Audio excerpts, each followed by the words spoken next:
Mani sauc Asnāte. Šobrīd mēs atrodamies manās mājās, Apgunstas muižā, kur mēs ikdienā ne tikai uzņemam viesus, bet šīs tiešām ir mūsu mājas. Es, mans vīrs un mūsu 4 bērni. Pats interesantākais ir tas, kā mēs pie tās muižas tikām.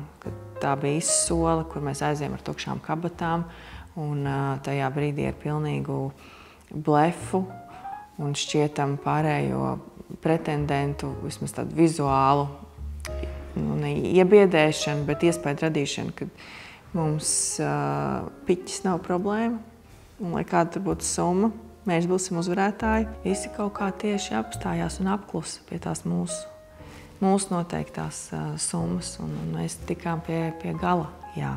Mēs zinājām, ka tā būs vieta pasākumiem, ka tā būs mākslinieka rezidence un tikai daļēji kā mūsu privāta telpa. Bet mēs ļoti labi apgūstam arī visu māju. Tad, kad nav viesi, mēs jūtamies ērti. Arī muižas lielā zāle kā mūsu viesistaba un lielā virtuve arī paši izmantojam, lai gatavotu tur ēst.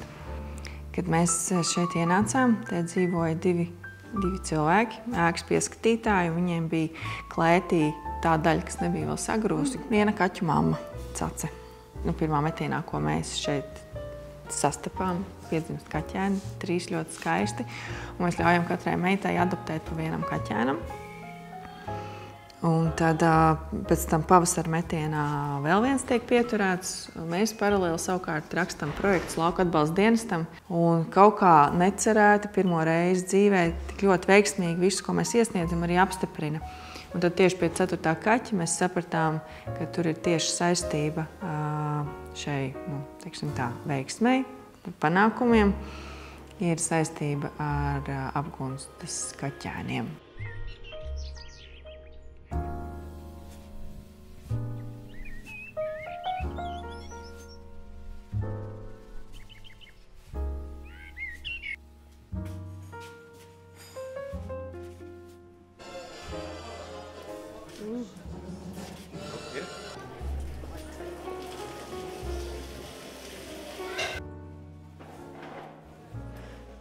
Muiža jau kā vairākus gadus ir pati nostājusies uz savām kājām un jau arī var mums to algu un ienākumu nest. Šādā lielā saimniecībā ir neizsmeļams profesiju un pienākumu klāsts izvēlies tik. Gribās, pēkšņi gatavot, var iet virtuvē palīdzēt pavāru komandai vai tā kā Covid laikā, ka mēs ar vīru paši arī bijām šefpavāri mūsu viesiem un mūsu meitas bija viesmīlītes.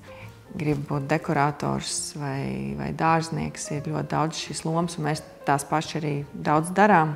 Mīnusi. Lielā mājā ir arī viegli pazaudēties. Lielos darbos ir viegli pazaudēties. Tas ir izaicinājums īpaši, ja laulāts pāris abi šo te dara. Tad nošķirt to ir darbs, un tad ir privātā dzīve, un tad ir laiks bērniem. Šo te visu mācēt sabalansēt. Bet es neteiktu, ka tas kā mīnus, tas ir drīzāk izaicinājums, jo mīnusus nekādus es nesaredzu.